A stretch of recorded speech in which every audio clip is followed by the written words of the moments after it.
Assalamualaikum warahmatullahi wabarakatuh. Kami dari kelompok 3 Profesi Apoteker Untan akan mempresentasikan tentang tinjauan umum BPOM dan BBPOM Pontianak. Kelompok kami sendiri terdiri dari Pinkan, Yuliani, Ramadanti, Dwi Wulandari, Frida Arunika, dan saya sendiri Lady Febrina. Untuk mempersingkat waktu, saya mempersilahkan teman-teman saya untuk memulai presentasi.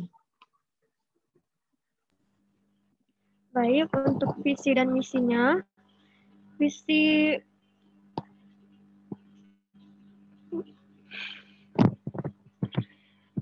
untuk visi Balai Besar BPOM Pontianak, yaitu obat dan makanan aman, bermutu, dan berdaya saing untuk mewujudkan Indonesia maju yang berdaulat, mandiri, dan berkepribadian berlandaskan gotong royong.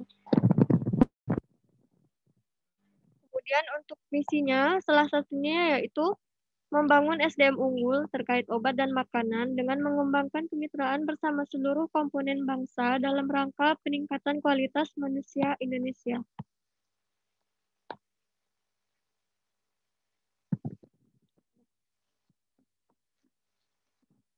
Kemudian ini untuk struktur organisasi Balai Besar POM Pontianak, terdiri dari kepala, kemudian bagian tata usaha, yang di bawahnya terdapat kelompok jabatan fungsional, kemudian ini untuk struktur organisasi Balai Besar POM secara detailnya. Kemudian untuk tugas pokok dan fungsi Balai Besar POM Pontianak, tugas pokoknya yaitu berdasarkan pasal 3 Peraturan Badan Pengawas Obat dan Makanan Nomor 12 Tahun 2018 tentang organisasi dan tata kerja unit pelaksana teknis di lingkungan Badan Pengawas Obat dan Makanan, Balai Besar POM Pontianak sebagai UPT BPOM mempunyai tugas pokok yaitu melaksanakan kebijakan teknis operasional di bidang pengawasan obat dan makanan sesuai dengan ketentuan peraturan perundang-undangan.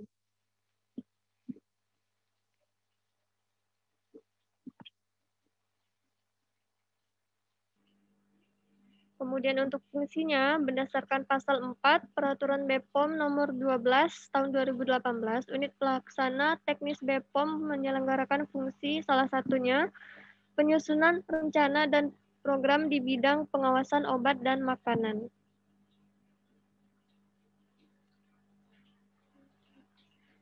Kemudian ini untuk peraturan perundang-undangan terkait BPOM.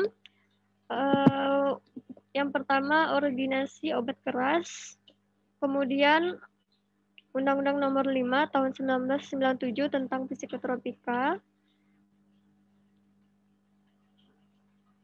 Dan untuk kemudian ada keputusan Kepala BPOM. Kemudian ada peraturan Kepala BPOM nomor 2 sertifikasi kosmetik. Kemudian ini untuk produk yang dihasilkan BPOM terdiri dari beberapa peraturan.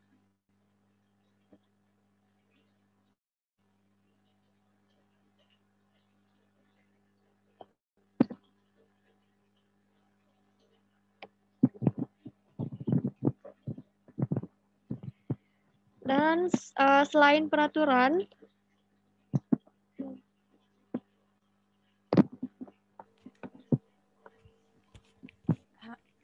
kemudian sistem pengawasan obat dan makanan.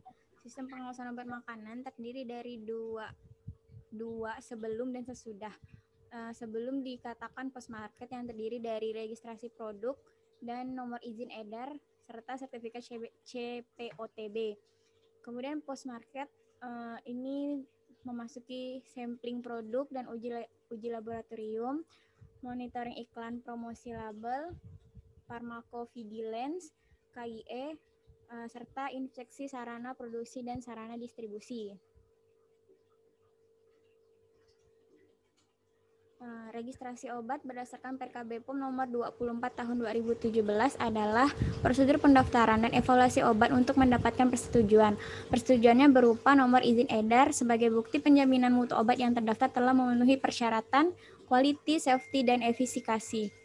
Batas berlaku nomor izin edar ini adalah 5 tahun dan dapat diperpanjang minimal 6 bulan sebelum NIE habis masa edarnya.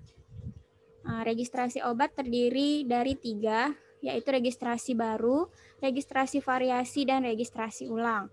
Registrasi baru untuk obat yang kategori obat 1, kategori 2, dan 3, registrasi variasi untuk obat kategori 4, kategori 5, dan kategori 6, serta registrasi ulang sebagai perpanjangan masa izin edar termasuk kategori 7. Alur pengajuan registrasi obat kopi. Pertama, login, memilih HPR yang akan diajukan ke proses registrasi, mendapatkan surat bayar, dan pembayaran dilakukan via BNI, melengkapi checklist, upload bukti bayar, verifikasi bukti bayar BPOM, melengkapi checklist form registrasi obat kopi, dan upload dokumen, proses evaluasi yang dilakukan oleh BPOM, permintaan dan penyerahan tambahan data jika diperlukan, lalu barulah muncul persetujuan izin edar.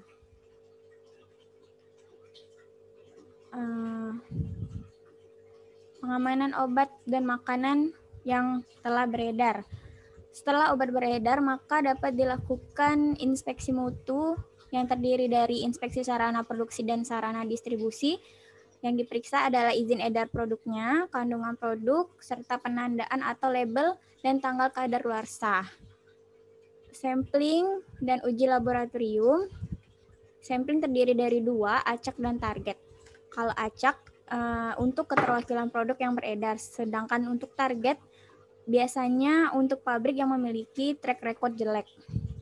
Lalu ada fungsi KIE, pemberdayaan masyarakat, yaitu konfirmasi, dapat dilakukan dengan unit pelayanan konsumen, informasi, info-info yang selalu diberikan di media sosial, cetak, dan online, edukasi, dapat mengedukasi desa, pasar, dan sekolah. Lalu ada monitoring, iklan, promosi label, dan pharmacovigilance. Semua ini dilakukan untuk memastikan bahwa mutu produk sebelum didaftarkan dan setelah diedarkan memiliki kualitas yang sama. Pharmacovigilance, suatu keilmuan dan aktivitas tentang deteksi, pengkajian, pemahaman, dan pencegahan efek samping atau masalah lain terkait dengan penggunaan obat untuk keamanan obat. Pharmacovigilance sendiri dapat dilangsungkan dan membutuhkan kerjasama semua tenaga kesehatan. Dapat memonitoring terhadap obat yang telah beredar untuk mendeteksi serta mencegah sedini mungkin efek samping obat yang tidak diinginkan. Kenapa efek samping obat tidak diinginkan ini muncul? Karena jangka waktu uji klinis pada obat pendek.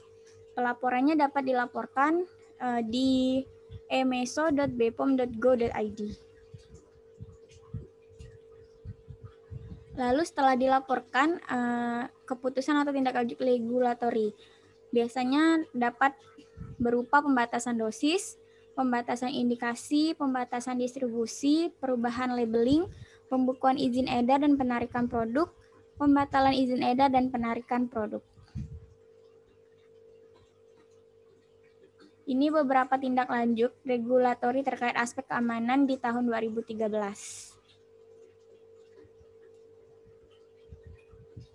Prosedur penarikan produk.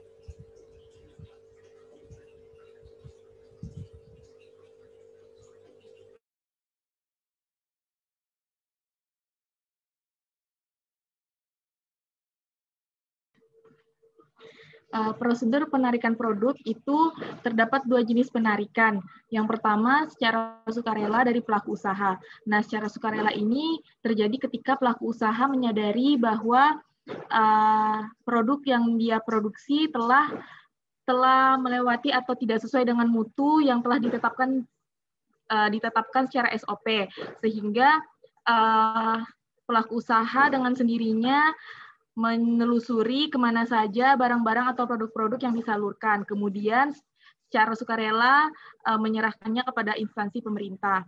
Nah, yang kedua ada mandatori atau diminta, ini diminta oleh instansi pemerintah, karena sebelumnya kan sudah dijelaskan bahwa BPOM sendiri melakukan yang namanya post market, di mana post market ini BPOM mengambil sampling secara acak dan melakukan pengajuan di lab tanpa diketahui oleh pelaku usaha.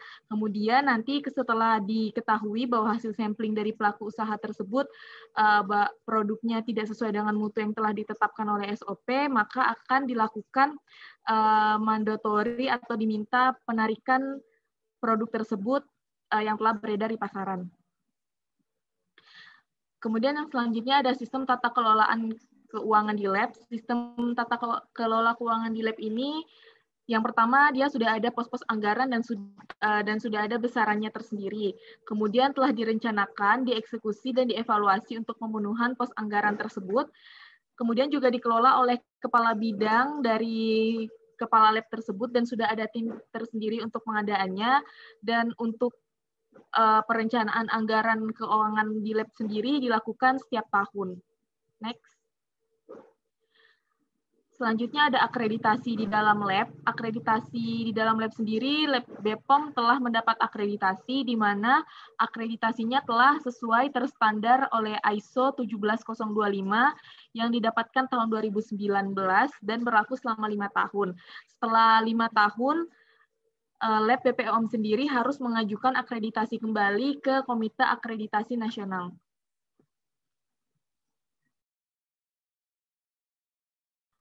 Kemudian ada ruang lingkup pelayanan lab.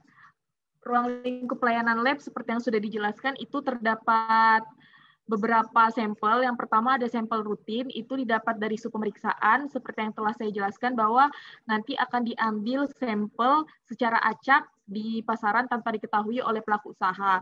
Kemudian yang kedua ada sampel dari pihak luar yang dapat dikerjakan, misalnya dari kepolisian, kemudian dari Dinkes, dan dari sampel pengaduan. Untuk sampel dari pihak luar ini sudah ada besaran biayanya tersendiri dan waktu pengerjaannya biasanya paling lama 15 hari masa kerja. Dan jika ada parameter yang tidak dapat diujikan dari sampel dari pihak luar, maka akan ditolak di awal oleh pihak BPOM.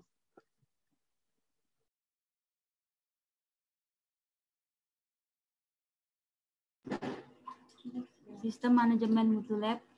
Kenapa BPOM sebagai institusi harus menerapkan manajemen mutu? Ini dikarenakan untuk menuntut atau menjual pelayanan, di mana hasil uji yang dilakukan ini bersifat skala nasional supaya dapat dihargai atau dipercayai oleh dunia internasional. Dan juga untuk membawa lab di BPOM itu berkompeten dan dipercayai, dilihat dari sertifikat, yaitu pengakuan dari badan resmi apakah BPOM kompeten di bidang itu. Sistem manajemen ini menganut ISO 9001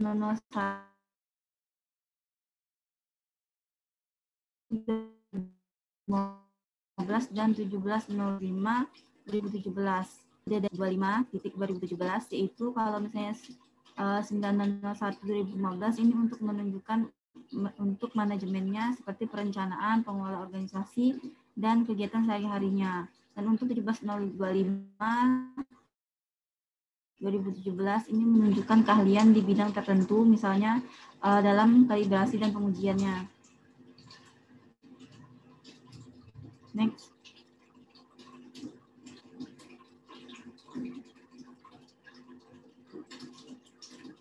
Sertifikasi dan layanan informasi pada konsumen, layanan pengaduan konsumen, perizinan sarana distribusi obat, Alkes, PKRTE, perizinan sarana produksi obat, dan Alkes dan PKRTE. Tugas dari sertifikasi ini adalah melakukan sertifikasi COB, CPKB, PPOB, dan layanan publik. Dan tugasnya juga melakukan pengawasan pada pre-market maupun pro-market. Dan bagaimana melakukan produksi sarana yang baik, misalnya pada lalu melakukan post-market. Post-market itu apakah sarana itu melakukan produksi sama pada saat awal produksi, sampai dengan hasil akhir produksinya. Untuk layanan terkait sertifikasi, itu pertama ada perizinan sarana distribusi obat, di mana BPOM Pontianak belum pernah melakukan inspeksi ke produksi obat, sehingga hanya melakukan pemeriksaan sertifikasi CDOB atau cara distribusi obat yang baik. Untuk mendapatkan sertifikasi CDOB ini dengan membuka situs web CDOB, pom.go.id. Sistem ini bersifat privat. Nah, terus alur inspeksi pemeriksaannya itu dengan membuka akan dinilai oleh CAPA atau correction dan preventif. Lalu direkomendasikan oleh POM dan baru mendapat sertifikat sebelum masa berlakunya dilakukan sertifikat 6 bulan atau 1 tahun. Next, sertifikat obat tradisional. Sarana ini harus memenuhi CPOTB, cara pembuatan obat tradisional yang baik. Tahap awal yaitu dengan melakukan pendaftaran di aplikasi e-sertifikat pom.go.id. Penggunanya harus mempunyai username dan paspor.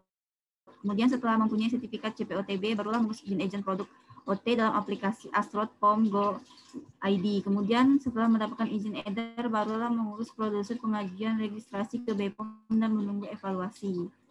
Yang ketiga, sertifikat kosmetik. Cara pembuatan kosmetika yang baik adalah seluruh aspek kegiatan pembuatan kosmetik yang bertujuan untuk menjamin agar produk yang dihasilkan senantiasa memenuhi persyaratan mutu yang ditetapkan sesuai dengan tujuan penggunaannya. Izin produksi yang diberikan oleh Direktur Jenderal berlaku selama 5 tahun dan dapat diperpanjang selama memenuhi ketentuan yang berlaku. Next.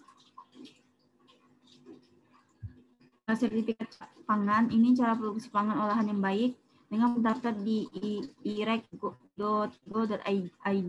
dan tinggal mengikuti prosedur yang sudah tertera pada website.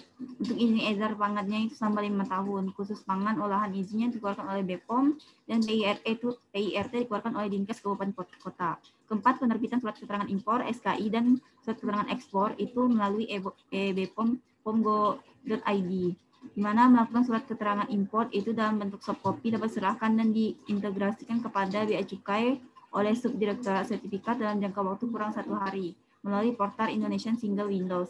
Lalu surat keterangan ekspor ini selesainya itu 2 hari untuk memberikan rekomendasi untuk mendukung kegiatan ekspor produk kosmetik, OT, dan suplemen makanan kosmetik Indonesia ke luar negeri. Lanjut.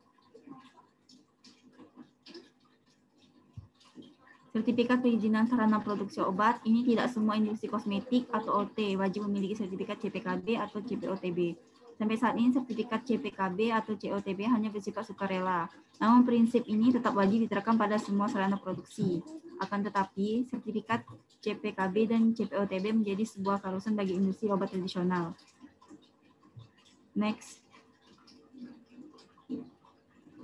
Ini untuk layanan pengaduan konsumen dapat dilihat pada website Badan POM. Next.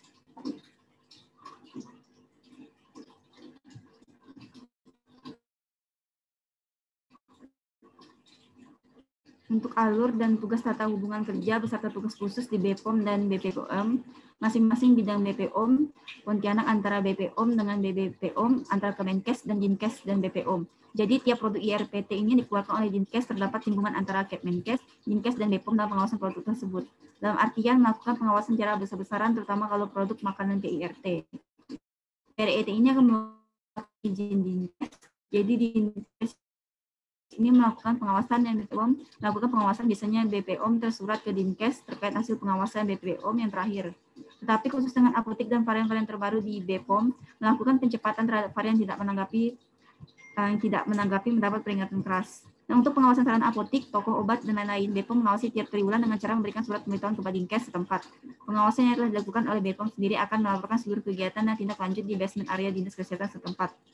Jika suatu sarana itu dianggap tidak bisa dan tidak memenuhi persyaratan, meski telah diperingatkan berulang, maka peringatan keras sekalipun tidak melakukan perubahan, maka BPOM akan langsung memberikan PSK, yaitu pemutusan sementara kegiatan. Karena BPOM tidak bisa melakukan pencabutan izin, karena yang mengeluarkan izin apotek adalah Pemda dan Dinkes. Next.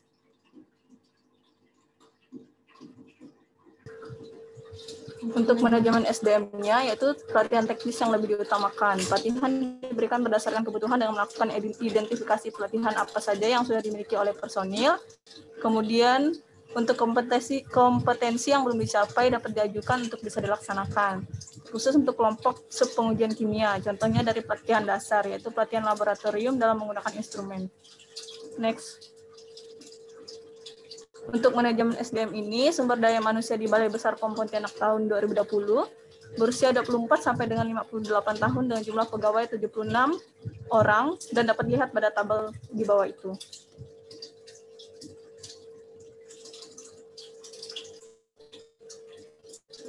Next.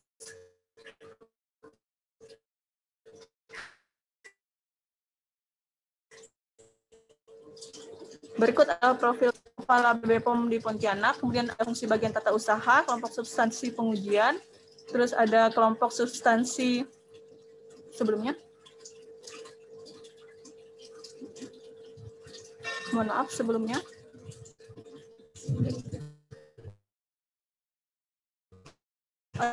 Ada kelompok substansi pemeriksaan, kelompok sub PPN-PN.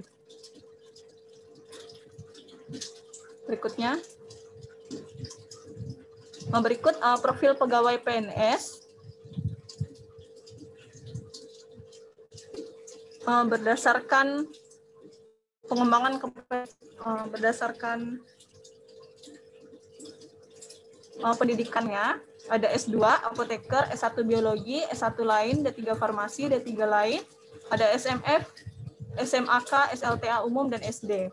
Untuk profil pegawai PNS Balai Besar POM di Pontianak menurut pengembangan kompetensi SDM, ada pelatihan teknis, pelatihan fungsional, pelatihan kepemimpinan, pelatihan manajemen, bimbingan teknis atau penataran, seminar atau workshop, ataupun sosialisasi, kemudian yang terakhir ada kursus atau magang.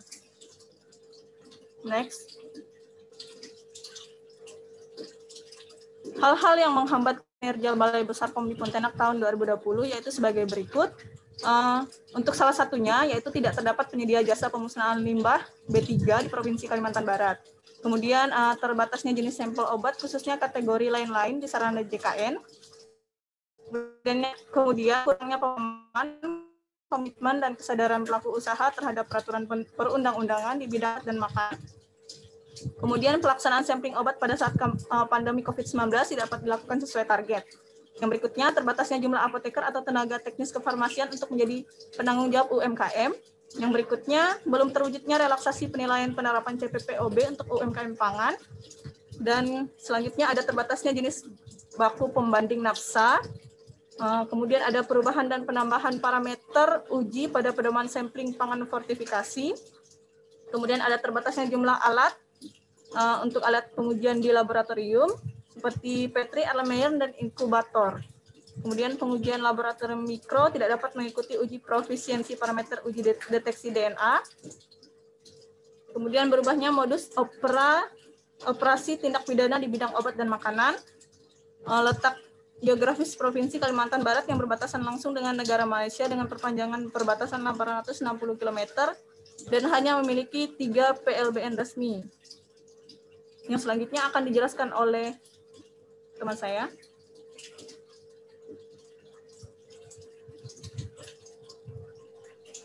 Kemudian pembinaan atau pelatihan kepada pegawai BPOM Pontianak berupa pelatihan teknis, pelatihan fungsional, pelatihan kepemimpinan,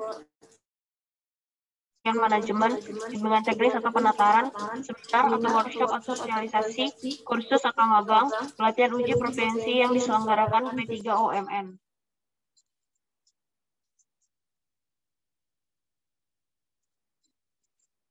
Next. Kemudian ini manajemen informasi atau sistem pelaporan dan manajemen informasi, pengembangan sistem informasi.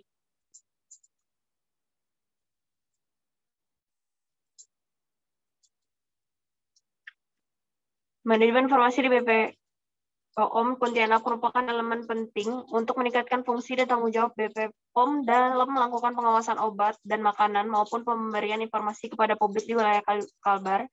Sistem informasi yang disediakan oleh pihak BPOM Pontianak yaitu berupa website, yaitu https://pontianak.pom.go.id.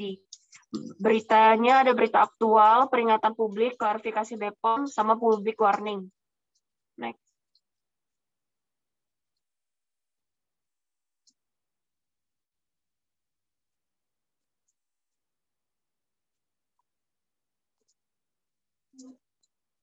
Kemudian ini ada layanan yang diberikan oleh website, yaitu standar layanan publik yang berisi terkait maklumat pelayanan publik, kebijakan pelayanan publik, kontak WhatsApp BPOM, pelayanan AGIJAK, pelayanan publik 2021, hasil survei kepuasan masyarakat BPOM di Pontianak tahun 2020, hasil survei kepuasan masyarakat BPOM di Pontianak tahun 2019, dan standar pelayanan publik obat dan makanan. Terus ada pengadaan barang dan jasa di website lpse.pom.go.id. Next. Kemudian ada profil pelaksanaan layanan. Ini ada dicantumkan kontak BP POM Pontianak yang dapat dihubungi. Next.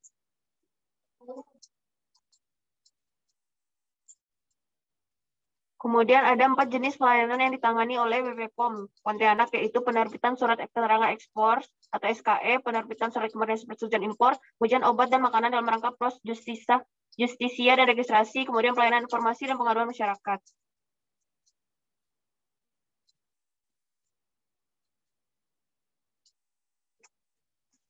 Kemudian untuk memudahkan pelayanan BP POM Pontianak membuat 3 inovasi pelayanan, yaitu ada Agijak di bit.ly.agijak.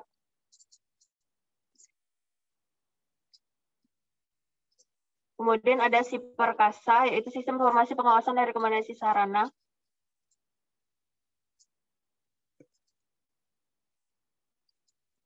Kemudian ada tracking untuk telusur dan cari hasil uji sampel pihak ketiga.